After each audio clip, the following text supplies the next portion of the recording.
কি শালা বাবু, এত দেরি করে নাস্তা করছো যে? আমি আকাইম্মা দুলা ভাই, আমার দেরি কি আর সকাল কি, কিন্তু আপনার এত দেরি কেন? অফিস নাই? আছে, কিন্তু বাসার এই অবস্থায় অফিসে যেতে মন চাইছে না। তাই ফোন করে বলে দিয়েছি যে আজকে অফিসে যাব না। আচ্ছা, বাদ দেন, নেন নাস্তাটা নেন। না, তুমি করো, আমি নাস্তা করব না। দুলা ভাই, আই সরি দুলা ভাই, আমার আসলে প্রীতির ব্যাপারটা আপনাকে আগে না বলে আপাকে বলাটা ঠিক হয় নাই। আমি মনে করছি আপনারা দুজন ঘরেই আছেন, একসাথে কথাটা বলি। দেখো, আমাকে আগে বললে কোনো লাভ হতো না। তোমার আপাকে আমি বোঝাতে বা কিছুতে আটকাতে পারতাম না, এরকমই হতো। আর দুলা ভাই, ব্যাপারটা তো কোনো না কোনো সময় জানাজানি হতোই, তাই আমি ভাবলাম এখনই বলে ফেলি।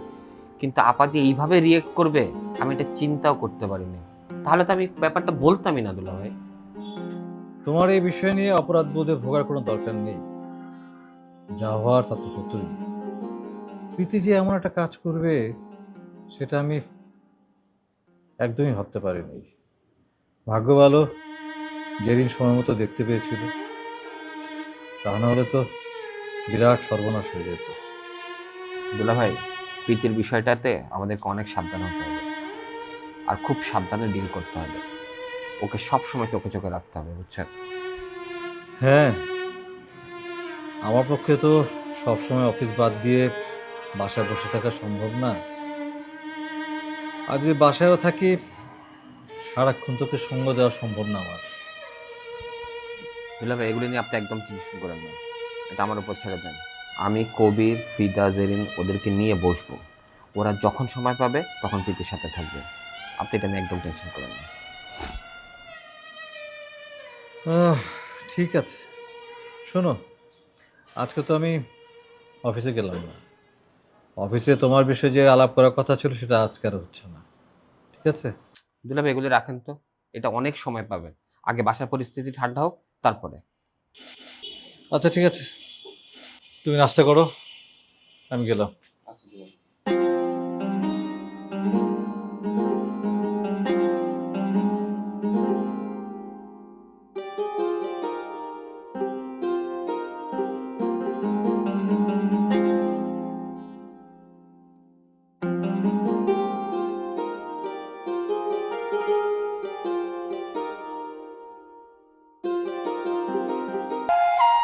আমার না কিচ্ছু ভালো লাগছে না জেরি। প্রীতি আপুকে নিয়ে খুব টেনশন। আসলেই কি একটা জেরিন, তুই এখানে? আমি তোকে পুরা বাসায় খুঁজছিস, তুই এখানে বসে আছোস?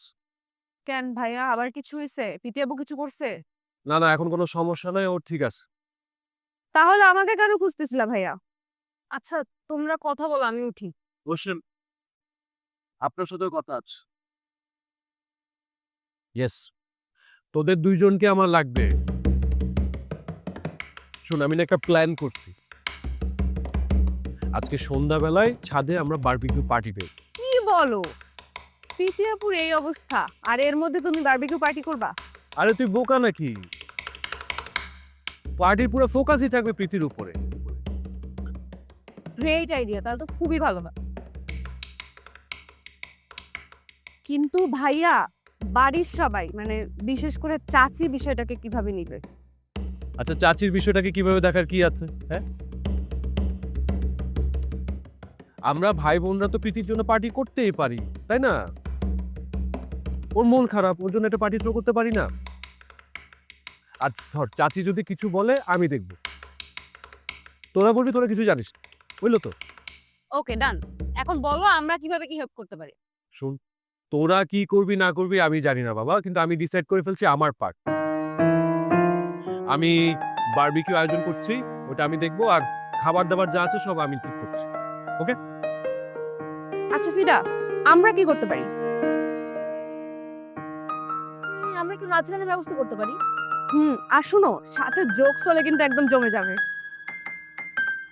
কিন্তু নাচ গান কে করবে? আচ্ছা, শোন শোন শোন শোন। আর যাই করিস না করিস, একটা কথা মাথায় রাখবি। হুম?